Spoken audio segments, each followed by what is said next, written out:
The Rolex Daytona is one of the most coveted watches of the last decades. Yet, there are relatively few homages to the watch that have really stood out. Where the Submariner has spawned a plethora of homages, some that can actually be called worthy, we would be hard-pressed to find a handful of good homages to the popular Daytona. So why is that? And can newcomer and Chinese company Pagani Design actually give us a good homage to the Rolex Daytona? Let's find out.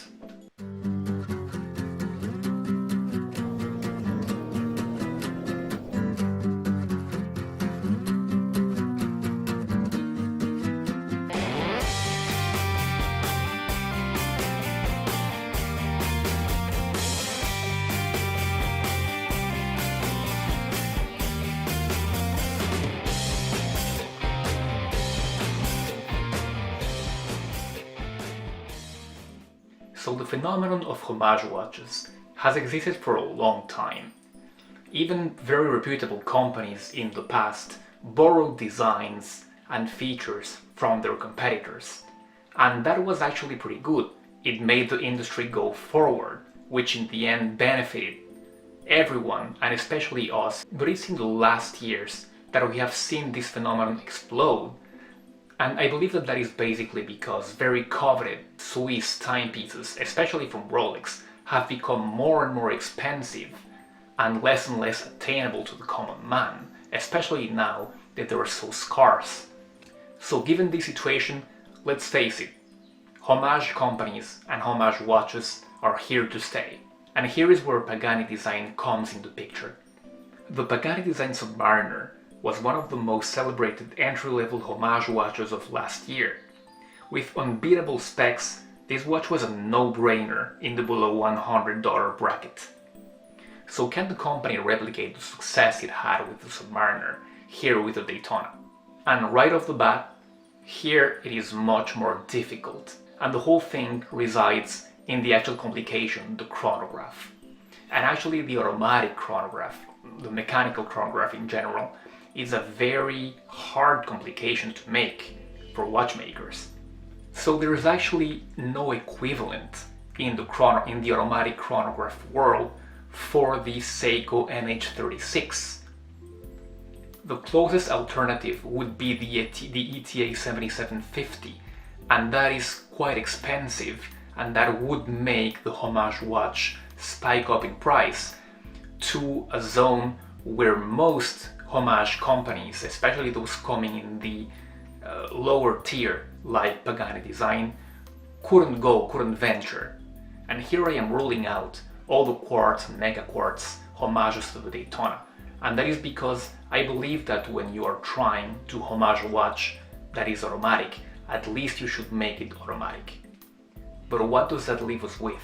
It leaves us with a very small handful of companies that have actually dared to homage Daytona while putting an automatic movement into it. And I can think in the last years only of one, of Steinhardt with its Ocean One vintage chronograph. But the problem with that watch is that it was a very thick watch, having a modular construction with a 2824 and a Dubois de Pré module, chronograph module on top of it, which made the watch 18mm thick, and combined with a 42mm diameter, it made it a behemoth that was unwieldy for most wrists. So given all this, when I heard about the Bersigar automatic homage to the Daytona, I was thrilled. Here was a watch which was 40mm in diameter and which had pretty much the same dimensions as the original Daytona. The fact that this was a skeleton made me even more excited, as Bersigar was taking liberties with the design, which according to me is a plus, as long as it's well made. However, looking more closely, I noticed that even though this was an automatic movement, it actually was not a chronograph. And even though it had the tri-compacts layout of the original model, the subdials for the minute and the hours had been replaced by the day of the week and the date of the month. I was pretty bummed, but I went ahead and purchased this watch anyway. So the watch keeps about the same proportions as a Rolex, with a diameter of 40 mm, a height of 12.3 mm, a log-to-log of 47.5 mm, and a log width of 20 mm. And the bracelet tapers beautifully from 20 mm to 15.5 mm. And as we're talking dimensions, here's how this watch wears on my 16.5 centimeters or 6.5 inch wrist, and you can see that it's a perfect fit for me. And let's first talk about the feature that strikes the most with this watch, and that is the skeletonized dial. The dial keeps the same tri-compax layer as the original Daytona, but it has changed a bit because the minute, seconds, and hours of dials have been replaced at 9 by the day of the week, at 3 by the date of the month, and at 6 by a 24-hour counter. And I'm sad to say that this counter cannot be set independently from the main time. It's enslaved to it. And that is quite sad because you cannot keep track of a second time zone. The upper chronograph hand helps cycle through the day of the week, and the lower chronograph hand helps cycle through the date of the month. Next, let's talk about the hands. And as you can see, the hands on this timepiece, especially the hour, minute, and chronograph second hand, are pretty much a copy of the Submariner original. So the dial is protected by a sapphire crystal, and the bezel is ceramic. As you can see, it's very glossy and actually quite nice looking. And that skeletonization gives us a look into the movement, which is a Chinese Hanzu HZ2196G. And that can be quite disappointing, as the Submariner Pagani Designs had a Seiko NH36. But for me, this movement has been performing pretty well, gaining only about 7 seconds a day. The caseback is see-through, which gives us another view into the movement. And this movement is quite well decorated with blued screws, and it's pretty sad that you cannot actually see the movement clearly with those arabesque motifs engraved in the mineral crystal.